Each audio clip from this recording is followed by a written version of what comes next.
Evelyn Carter had lived in the same Virginia farmhouse for nearly 5 decades. Its wooden beams held the laughter of children, the whispers of arguments, and the quiet creak of rocking chairs on long summer nights. But more than memories, the house held a secret, a safe buried into the stone foundation, one only Evelyn had the key to. The safe wasn't flashy. It wasn't something out of a spy movie with biometric scans or tumblers that hissed open with smoke. No, it was a sturdy, unmovable steel box, fireproof, floodproof, and perhaps family-proof. Inside, Evelyn kept the bonds her late husband had invested in, a small fortune built carefully across 40 years. Alongside the bonds sat her own handwritten notes, family deeds, and a stack of photographs, proof of what the Carters had built and endured. Evelyn always told her children, money can build walls or bridges, but without respect, it burns faster than kindling. Most of the time, they smiled politely, nodded, and assumed her words were just the ramblings of an old woman guarding nostalgia. But, in truth, Evelyn knew better than to underestimate how money could twist even the kindest heart. Her son Richard, especially. Richard had always been restless. As a boy, he'd been brilliant, but impatient, rushing through his chores, cutting corners on homework, borrowing without asking. As a man, those traits only sharpened. He dabbled in businesses, borrowed from neighbors, promised to pay back with interest that never arrived. His charm was undeniable. He could talk his way into an opportunity faster than most people could hang up a phone. But beneath that charm was a gnawing hunger. When her husband Harold was alive, Richard's schemes were balanced by his father's firm hand. Harold believed in earning slowly, saving carefully, and living modestly. After his passing, though, the balance tilted. Richard saw Evelyn not just as a mother, but as the keeper of wealth he believed should already be his. One winter evening, Richard visited the farmhouse. Snow lined the fence posts like icing, and smoke curled from Evelyn's chimney. She welcomed him inside, relieved to see him after weeks of silence. But as soon as they sat at the kitchen table, she saw the telltale signs, the jitter of his leg, the way he avoided her eyes, the too bright smile. "Mom," he began, sipping the coffee she poured, "I've got something big in the works. Real estate, down near Richmond. The market's hot. If I can just get in." Evelyn cut him off gently.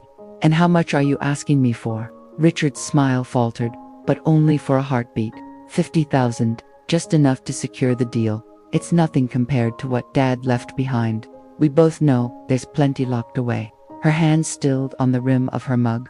The safe. Richard leaned closer. "Come on, Mom. I'm your son. You trust me, don't you?" Evelyn's voice was steady, but her heart pressed heavy against her ribs. "I trust you with many things, Richard, but money like that, no. Not until you've shown me you can hold on to it without letting it slip through your fingers."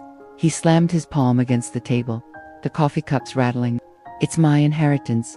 Dad would have wanted me to use it. What good is money rotting in a steel box while I'm drowning in debt?" Her eyes, sharp as flint, held his. "It's not rotting. It's protected. And until I say otherwise, it stays that way." The air between them grew thick, charged.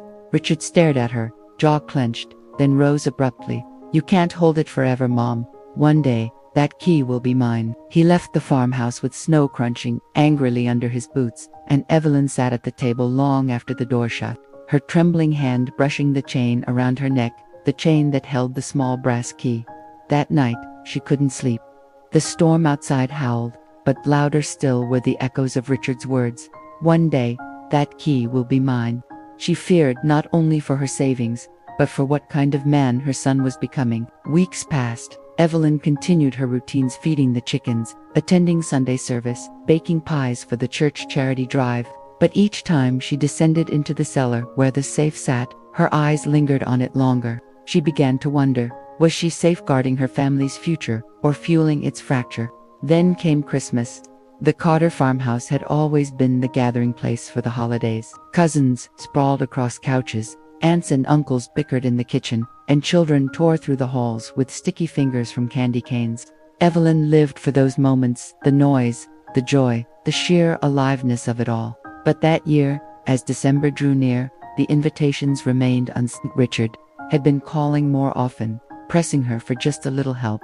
When she refused, his voice turned bitter. He accused her of playing favorites with his sister, accused her of hoarding wealth, accused her of not trusting her own flesh and blood. Evelyn feared that inviting him to Christmas would turn the day into a battleground. Still, family was family. Against her better judgment, she told him he could come. On Christmas Eve, the house glowed with golden lights strung along the porch. Laughter bubbled from the kitchen, where Evelyn's daughter Marianne basted the ham and rolled out dough for pies. Children ran circles around the tree, their squeals echoing off the walls. Richard arrived late, his cheeks flushed, not from the cold but from whatever he'd been drinking before. He handed out gifts, flashy but thoughtless, bought on credit and plastered on a smile that didn't reach his eyes. Evelyn watched him carefully, her hand unconsciously brushing the key beneath her blouse. After dinner, when most of the family had drifted toward the living room, Richard cornered her in the hallway. His whisper was sharp as a blade. "Mom, the safe. Tonight, give me the key." Evelyn's heart thudded. The warmth of the evening shattered like thin ice. She straightened her spine. "No, Richard, not tonight. Not ever. Unless you prove you can be trusted." His eyes darkened. "If you don't, you'll regret it." The words weren't shouted. They were quiet, almost casual, but they cut deeper than any scream could have. In that moment, Evelyn knew this wasn't just about money anymore. It was about control, about respect, about the very fabric of their family. And she realized she was standing at the edge of a storm that would change everything. As the Christmas carols drifted softly from the living room, Evelyn tightened her hand around the key hidden beneath her blouse. Her decision was firm. She would guard the safe, the fortune, and the legacy, not just for herself, but for the grandchildren playing by the tree, for the memory of her husband, for the dignity of her name. And as Richard stalked away, fury simmering beneath his forced smile, Evelyn whispered to herself, "You can't touch this money. Not while I'm alive." I didn't sleep that night. The wind pushed against the eaves with a steady breath, and every so often, the old farmhouse sighed as if remembering winters before my time.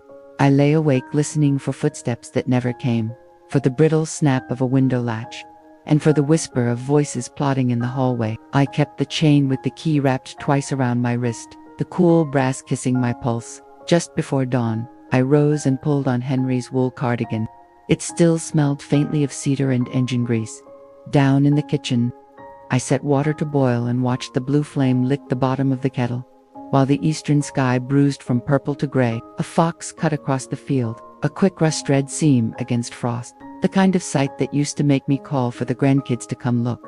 Now the house kept its own counsel. I carried the mug to the cellar door and listened. Nothing but the slow drip of the old sump pump and the tick of the hot water pipes. The cellar was a spine of brick and stone, cool and steady, the way Henry liked things. He set the safe into the foundation himself the year the creek flooded. "If we're going to keep anything, Ellie," he'd said, wiping grit from his palms, "let's keep it where water and men both have trouble getting." He smiled then, but I knew what he meant. People can be flood or drought. Money has to be anchored. I unlocked the cellar and descended, the bulb throwing a cone of yellow over the concrete floor. The safe sat tucked behind the big canning shelf, its face dull, unremarkable, the way a good secret should look. I knelt and pressed my palm to the steel, cold, silent, waiting. The key felt heavier than a key should. But maybe it was not the metal, it was the trust that hung from it. I didn't open the safe. Not yet. It wasn't the bonds I needed to see. It was the woman I needed to be. By 8, the road out front woke up, the school bus coughing blue smoke, a logging truck complaining down the hill, and a neighbor's dog insisting he owned the morning. I had just set a pan of biscuits in the oven when a car door thudded outside. I knew the shape of Thomas's walk, shoulders thrown forward, urgency in the ankles. He didn't knock. He never did anymore. "Mother," he called, stepping in with a rush of cold. "We need to talk." "We talked yesterday," I said, not turning from the stove. "You threatened." I declined. He closed the door a little too hard. "Don't make this ugly. You came to my kitchen to make it so." I turned then and saw that he wasn't alone. Behind him stood a man in a navy blazer, with a smile practiced for bad news and a briefcase that had seen a lot of kitchen tables. "And you brought company." "This is Mr. Dwyer," Thomas said, "financial advisor. He's here to help us structure a release from the safe that benefits everyone." Mr. Dwyer's smile brightened. "Mrs. Price, pleasure. I've admired this property for years, solid bones. We just want to set you up so you can enjoy your later life without worry while your family can, leverage the assets." "Leverage," I repeated. "Another word for pry bar." Thomas ran a hand through his hair. Mother, listen. There's an opportunity in Norfolk.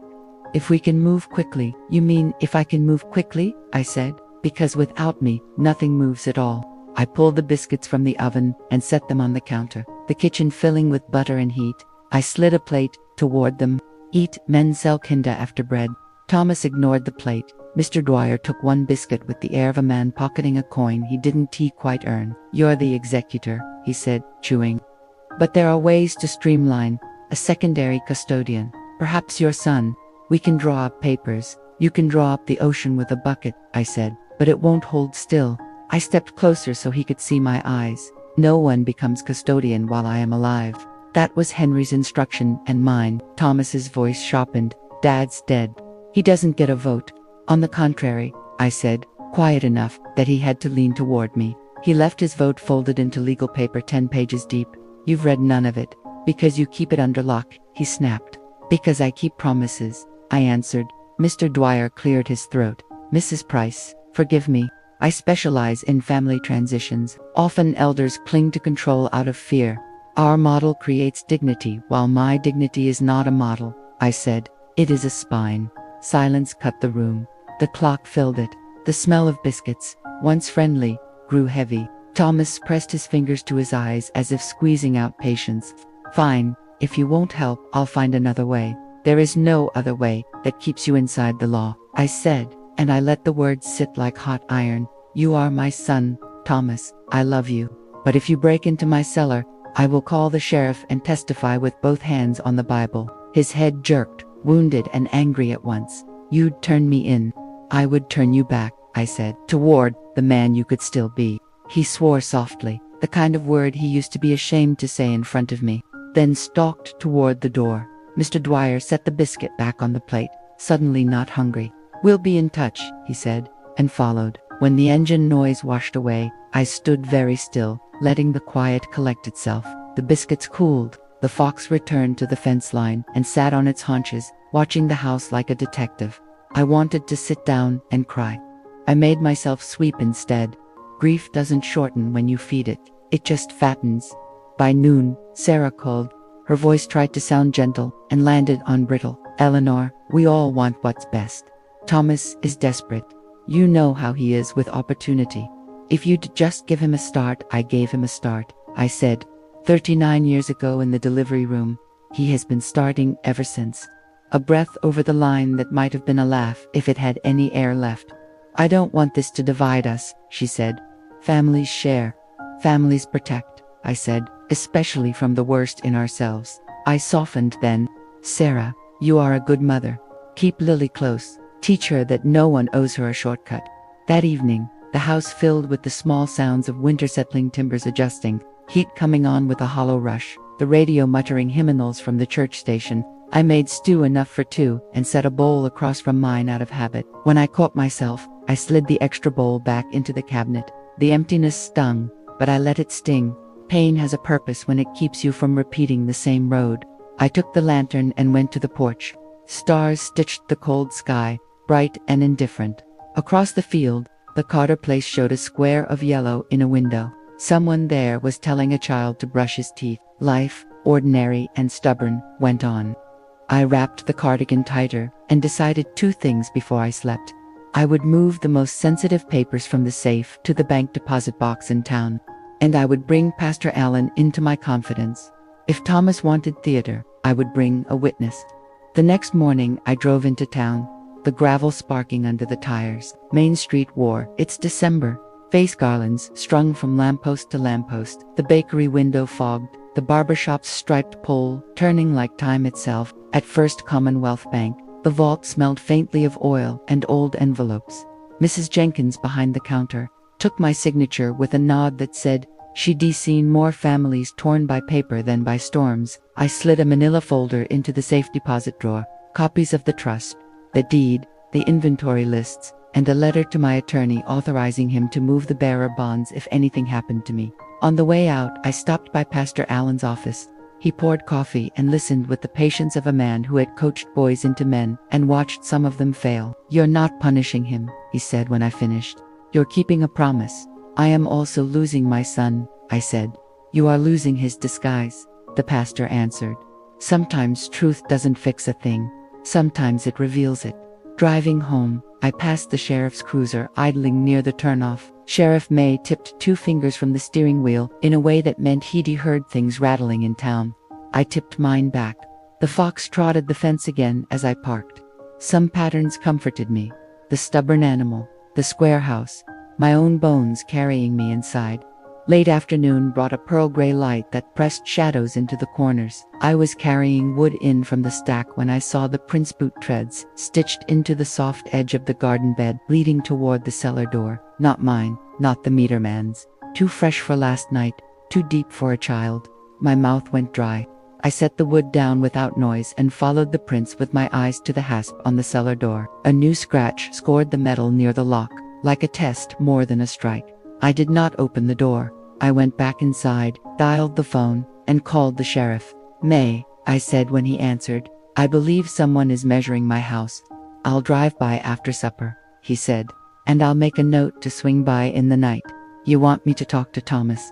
"Not yet," I said. "If he is not the man I raised, I don't want to make the truth worse by hearing it out loud." I hung up and drew the curtains before dusk. The house changed its shape in the dark, grew more honest. I checked the chain at my neck and then, for the first time in years, dragged the heavy cedar chest from the guest room and wedged it in front of the cellar door. It would not stop a determined man, but it would slow him and wake me. I placed Henry's old hammer on the kitchen table and felt foolish, and then less so. A woman is allowed to arm herself with whatever steadies her hands. When the clock struck 9, the phone rang again. Lily, this time. Her voice was small and bright as a bird's, trying not to sound like she had borrowed courage from someone else. "Grandma," she said, "Dad's been upset. He says you're being unfair." "And what do you say?" I asked, keeping my tone gentle. A long pause, full of the distance between who she was and who they wanted her to be. "I say, I don't know. I just want everyone happy. Happiness is a poor compass," I said. "Look for true.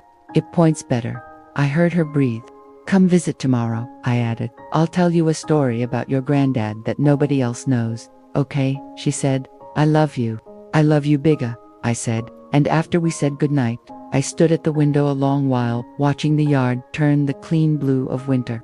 Somewhere out there, the fox slipped along the hedge. Somewhere in my family, something slipped as well. But I had chosen my ground. The safe would stay shut. The key would stay with me. And if the secret inside it ever had to see daylight, it would be by my hand, not forced by a son who mistook hunger for need. The morning after the confrontation, Virginia woke with a pounding in her temples. The air in her modest bedroom smelled faintly of cedar. The old chest in the corner always gave off that scent, and usually it comforted her. But not today. Today, she felt a heaviness pressing on her chest. The echo of Janet's cold words, "You can touch this money," lingered like a cruel refrain. She swung her legs over the side of the bed, the floorboards creaking under her slippers. The house, though quiet, felt filled with unspoken tension. Somewhere in the kitchen, she imagined Janet reheating yesterday's arguments, ready to serve them again with her morning coffee. But Virginia had decided she wouldn't live another day in fear, even if it meant opening wounds that had been buried for decades. She shuffled to her desk and pulled out a yellowed envelope. Inside was a letter written in her late husband Robert's unmistakable handwriting. His script was deliberate, steady, the product of years spent working at the local bank where precision meant everything. She traced her fingers over the first line. "Virginia, if you are reading this after my passing, remember that the family may not always stand with you, but the truth will." She swallowed hard. Robert had warned her, in his way. He'd seen how their children, especially Janet, became consumed by appearances, by who had the newest car, the largest house, the loudest brag, but he'd never lived long enough to see just how sharp their words could cut. Clutching the letter, she dressed in her thick cardigan and walked out to the garden. The November air bit at her cheeks. She needed space to think, and the faded roses by the fence were always her sanctuary. She whispered aloud to herself, "I held the only key because Robert trusted me. They will not twist that trust into chains against me." By midday, the family began circling again. Janet appeared at the door first, her coat draped carelessly over her shoulders, followed by her brother Martin, whose silence was his only weapon. Behind them, Janet's daughter Kelly trailed like a shadow, scrolling endlessly on her phone. sighing at every pause in conversation. "We've thought about it," Janet began, voice dripping with authority. "It makes sense for me to handle the estate. You're not in the right state of mind, Mom. You're too sentimental, too easily swayed. Dad would have wanted someone practical." Virginia tightened her grip on Robert's letter, though she didn't reveal it yet. "Practical," she said slowly, her voice carrying both hurt and steel. "You think practicality is betraying your father's wishes, or pretending this house is just a prize to be snatched?" Martin shifted uncomfortably, but still refused to meet her gaze. Kelly muttered under her breath, "This is such a waste of time," though her words carried across the room like arrows. For a moment, Virginia almost faltered. The years of carrying this family, of cooking their meals, washing their laundry, staying up through their sicknesses and heartbreaks, was this all reduced to arguments over money? She pressed the letter to her chest and whispered, "Not today." She rose from her chair and moved slowly but firmly to the tall cabinet in the corner. From the top shelf, she drew down a tin box. The scrape of metal against wood silenced the room. Inside lay the will, notarized and signed, along with documents detailing Robert's instructions for the family trust. She laid them carefully on the table, smoothing the creases with trembling fingers. "I've been patient," she said, her eyes locking onto Janet's. "I've listened to your accusations. I've endured your dismissals. But the truth is not yours to rewrite. Robert's words are final, and so are mine."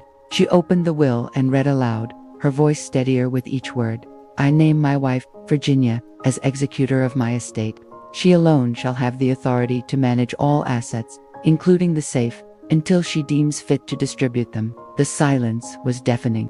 Janet's face flushed crimson. Martin shifted again but said nothing, and Kelly finally lowered her phone, eyes wide. "Do you understand now?" Virginia asked softly, though her tone carried the weight of years unspoken.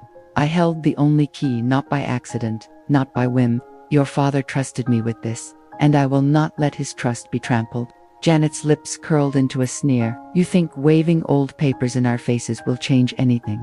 Times have changed, Mom. Courts don't always side with the elderly anymore. We could challenge this." Virginia felt a pang, sharp and sudden, but she steadied herself. "You may challenge," she said, "but remember, this Robert was the banker of this town. He built its trust, brick by brick. And so did I, standing beside him. Do you think the people here would side with greed over his memory?" The room felt heavier than ever. Janet's bravado flickered for the first time. Even Martin's silence felt less like agreement and more like retreat.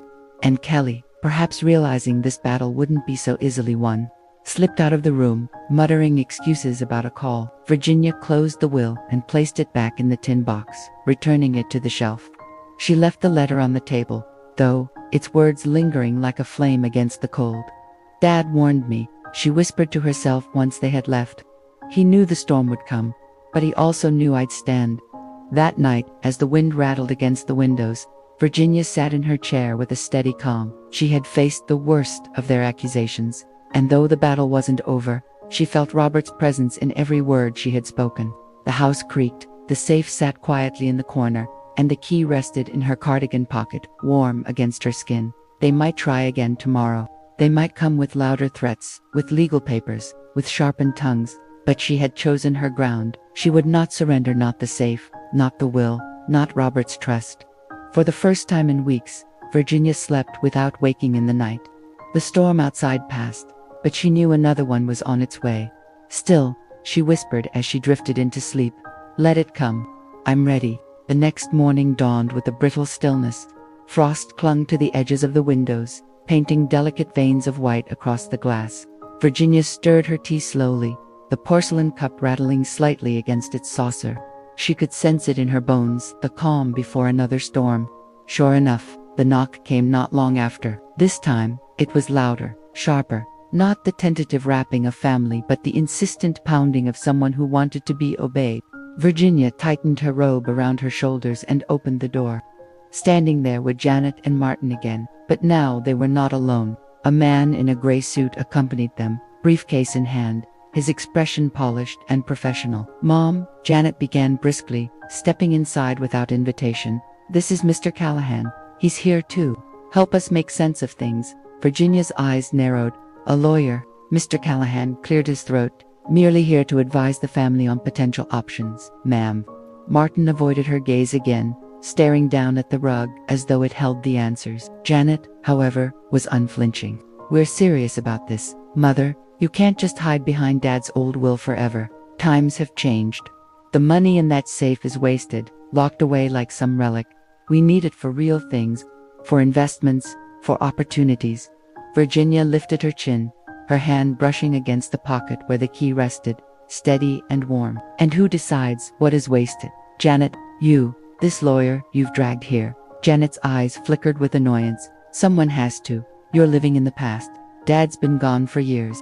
That money could build futures, mine, Martin's, Kelly's, but you hoard it as though it gives you power." Virginia stepped forward, her voice calm but carrying a quiet thunder. "Power, no.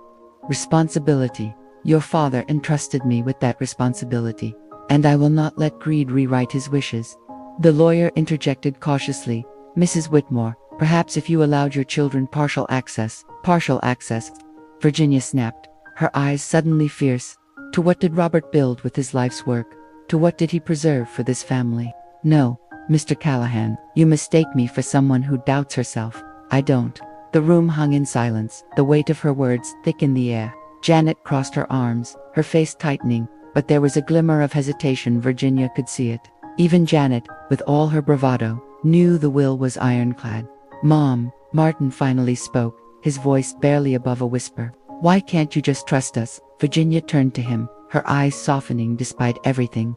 "Trust is earned, Martin. And what have you earned? You come here with lawyers and threats, not with love or respect. Tell me, is this how you honor your father?" Martin flinched, his shoulders slumping. Janet, furious at his weakness, grabbed his arm.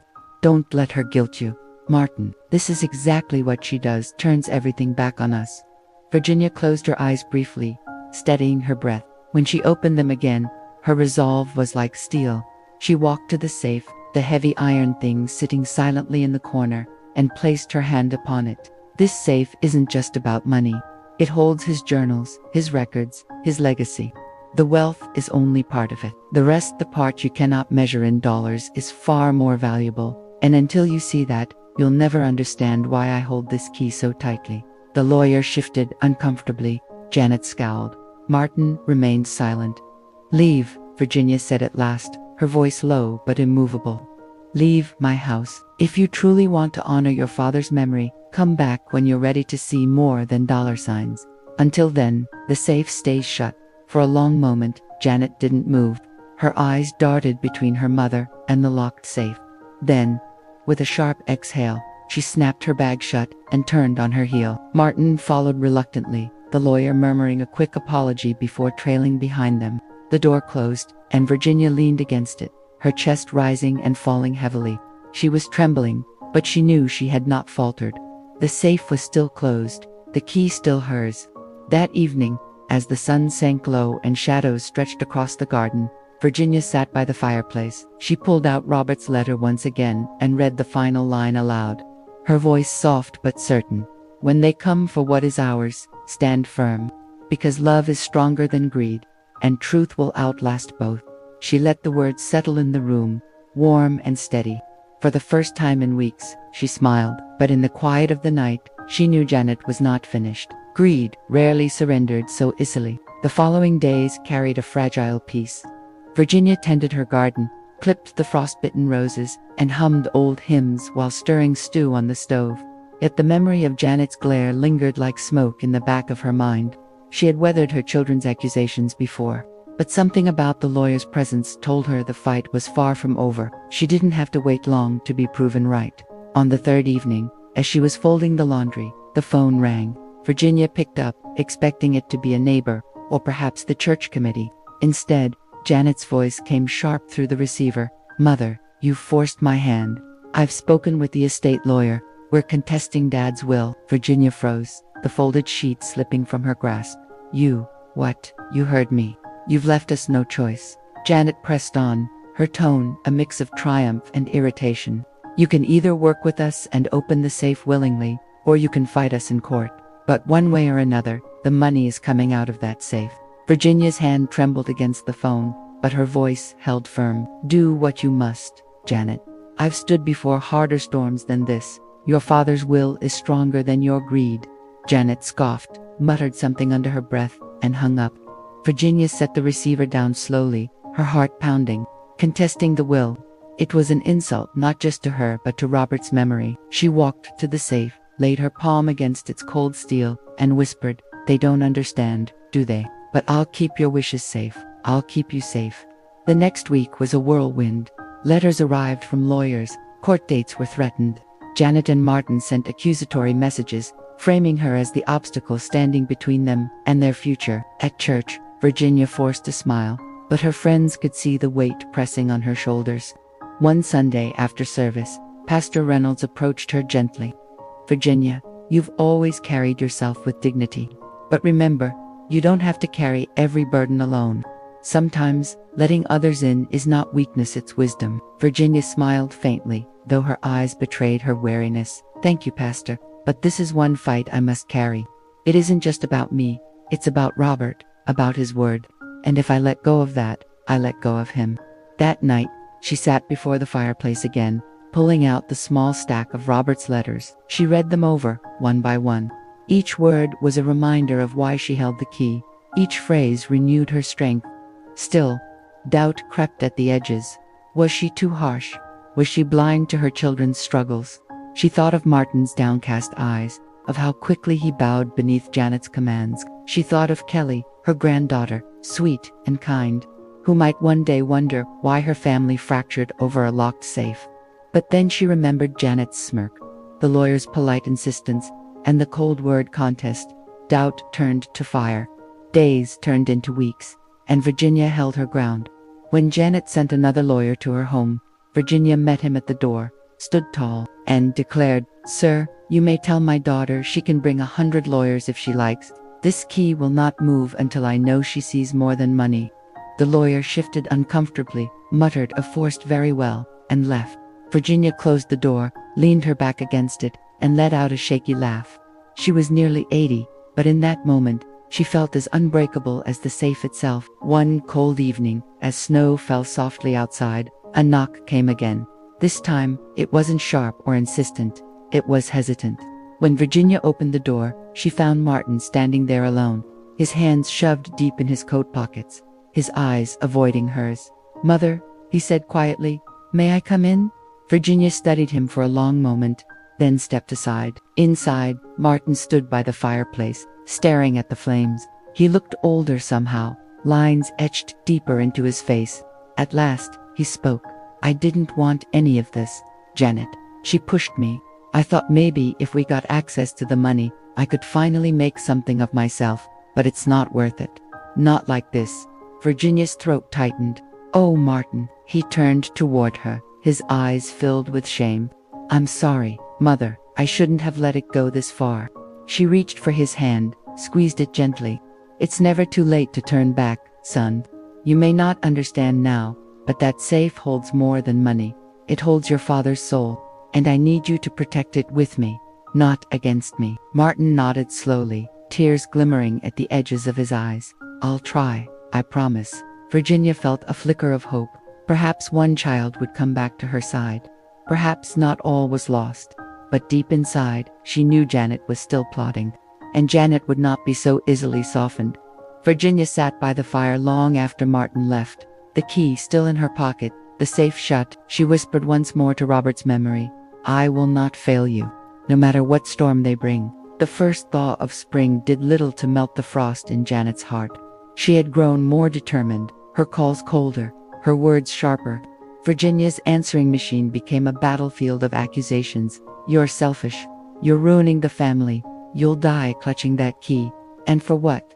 Virginia would sit at her kitchen table, listening as the messages played, and then press delete with a steady hand. She had learned not to let Janet's venom seep into her bones. Still, every word left a sting.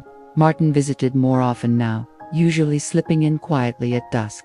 He brought firewood, fixed the porch rail, and once even brought Kelly, his daughter, who ran around the yard laughing in the spring air.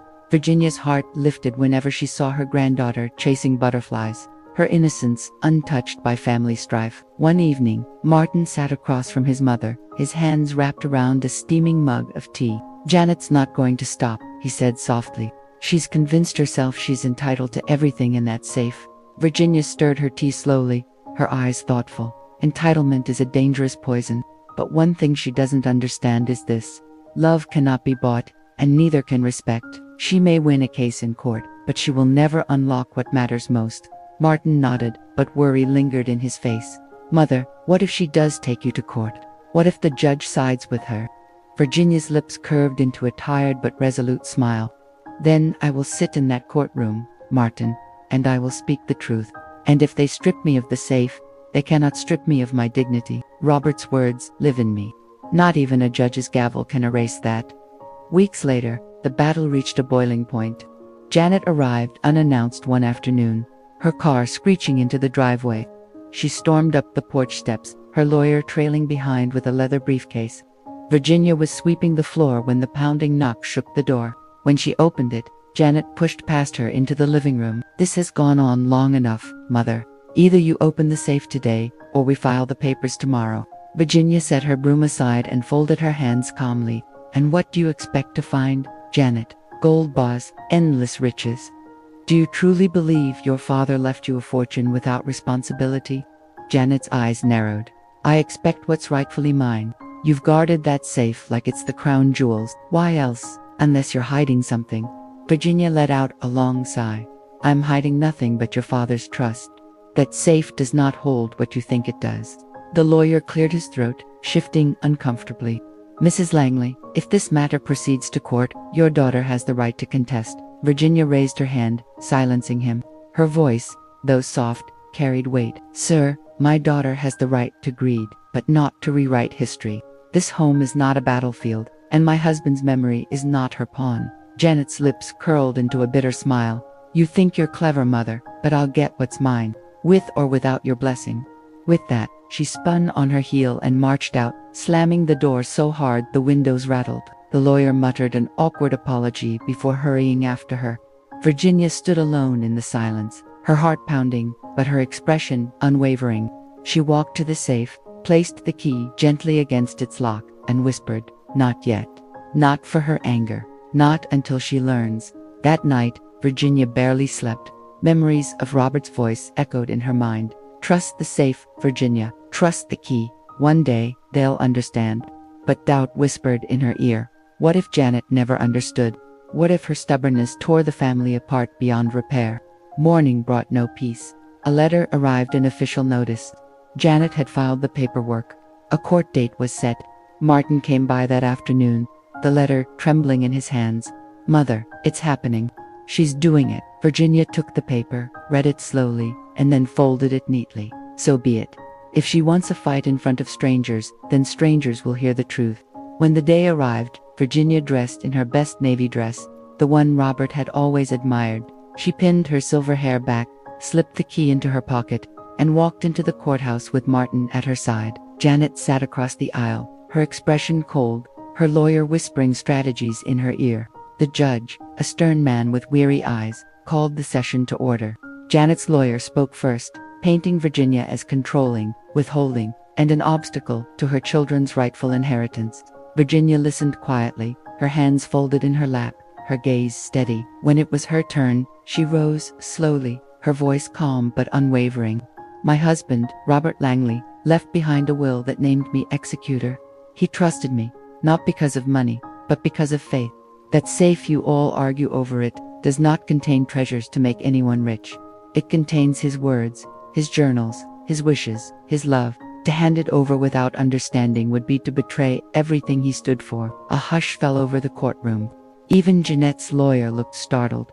Virginia continued, her voice carrying stronger now. My children believe they're owed wealth, but what they're truly owed is wisdom. And wisdom cannot be stolen with lawsuits or threats. It can only be earned. She sat down, her heart thundering, but her face serene. The judge cleared his throat, leaned forward, and said slowly, Mrs. Langley, I believe you have spoken truth today. This case is not about property, but about intent. I see no reason to override the will. Janet gasped, her face flushing red. This isn't fair, she cried, slamming her hand against the table. But the gavel came down, sharp and final. Case dismissed. The courtroom buzzed with whispers as Janet stormed out, her heels clicking furiously against the tile. Martin exhaled, relief washing over his features. Virginia closed her eyes for a brief moment, whispering silently to Robert, "We did it. Your words are safe." Yet, deep down, she knew the battle with Janet was not truly over. The safe was still locked, the key still in her pocket, and while the court had ended the legal fight, the family wound remained raw and unhealed. Virginia walked out of the courthouse, into the sunlight, her steps steady. She had won today, but tomorrow still held shadows. The days after the court case passed in a strange quiet. Virginia's little house, once filled with the tension of phone calls and surprise visits, finally settled back into its rhythm.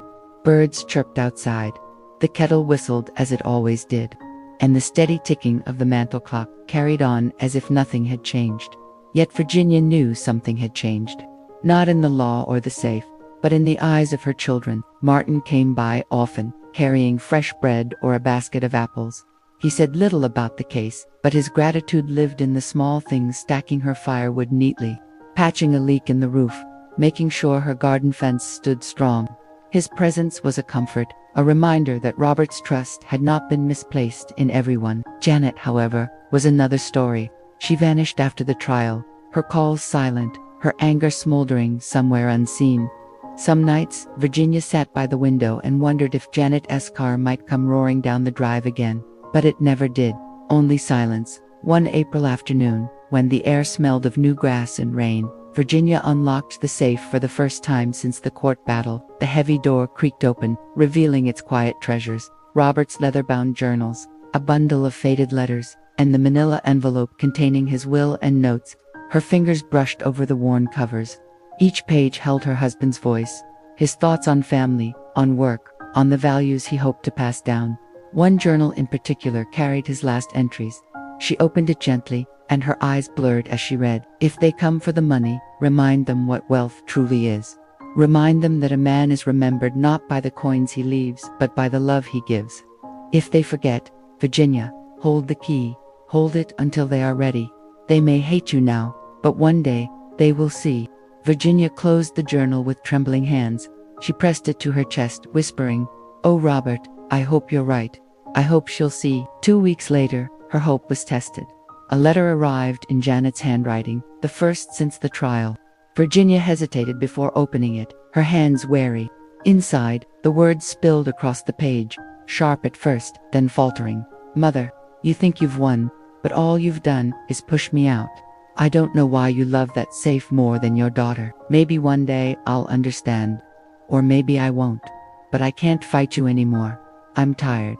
Janet. Virginia read it twice, her heart aching. She folded the letter and set it inside the safe, next to Robert's journals. It belonged there, with the story of their family's struggle, raw and unpolished. Spring gave way to summer, and with it came new life. Kelly's laughter filled the house more often, her little footsteps running through the kitchen. One evening, while Martin repaired a loose shutter, Kelly tugged at Virginia's skirt. "Grandma," she asked, her eyes wide with curiosity, "what's in the big safe?" "Daddy says it's important." Virginia knelt, brushing a strand of hair from Kelly's face. "It holds stories, my dear. Stories your grandpa left for us. Not treasure, not toys, just words. But words are sometimes the most powerful treasure of all." Kelly's eyes lit up. "Can I read them one day?" Virginia smiled, her chest swelling with warmth. "Yes, one day, when you're old enough to understand, you'll have the key." For the first time in months, Virginia felt the weight in her chest ease. Maybe Robert had been right. Maybe the key wasn't meant for Janet at all. Maybe it was meant for the ones who still valued truth over greed. The turning point came unexpectedly, on a stormy August evening. The rain lashed the windows, and thunder rolled across the valley. Virginia sat by the fire when headlights cut through the downpour. A car pulled into the drive, splashing through puddles. She rose slowly, her heart thudding, and the knock came. It wasn't frantic like before. It was hesitant. Opening the door, she found Janet standing there, drenched, her hair plastered to her face. She looked smaller somehow, stripped of her arrogance. "Mother," Janet whispered, her voice breaking. I don't want money anymore. I just want—" She swallowed hard, her eyes wet not from rain but from something deeper. "I just want you. For a moment, Virginia's breath caught. She studied her daughter, the sharp lines of anger gone, replaced by the raw fragility of a child who had finally hit the bottom of her pride. Without a word, Virginia stepped aside. "Come in." Janet entered, shivering as Virginia wrapped a quilt around her shoulders. They sat by the fire in silence, the storm raging outside. At last, Janet spoke. "I thought the safe was the only way to prove I mattered, that if I had what was inside, it would mean Dad cared for me. But when you said it was his words, I couldn't stop thinking about it. Did he write about me?" Virginia's eyes softened. She rose, walked to the safe, and with trembling hands, turned the key. She pulled out a journal and set it in Janet's lap. "Read," she whispered. Janet flipped through the pages, her tears falling onto the paper as she found her name over and over. Memories, love, advice Robert had written of his daughter with both frustration and pride. He had worried about her stubbornness, but prayed for her heart to soften. Janet's sobs filled the room. He loved me, even when I pushed him away." Virginia laid a gentle hand on her daughter's shoulder. "Yes, child, he loved you fiercely. That safe was never about locking you out. It was about waiting until you were ready to let him in." For the first time in years, Janet leaned against her mother's shoulder, weeping not with anger, but with release. Virginia held her close, her tears falling silently. The storm outside began to fade, the thunder rolling into the distance. In the quiet that followed, Virginia knew the true purpose of the safe had finally been fulfilled, not to guard money, but to guard love until the time was right. Weeks later, Virginia handed the key to Martin. "Keep it," she said softly. "One day, you'll pass it to Kelly. The safe belongs to the future now." Martin closed his fingers around it, his eyes shining. "I'll protect it, Mother. I promise." Virginia looked out at the horizon, the sun breaking through the clouds. For the first time since Robert's passing, she felt peace wash over her. The safe had done its job. The family had found its way back, not perfectly, but enough. And in the stillness of her heart, she whispered to Robert, "They understand now. At last, they see."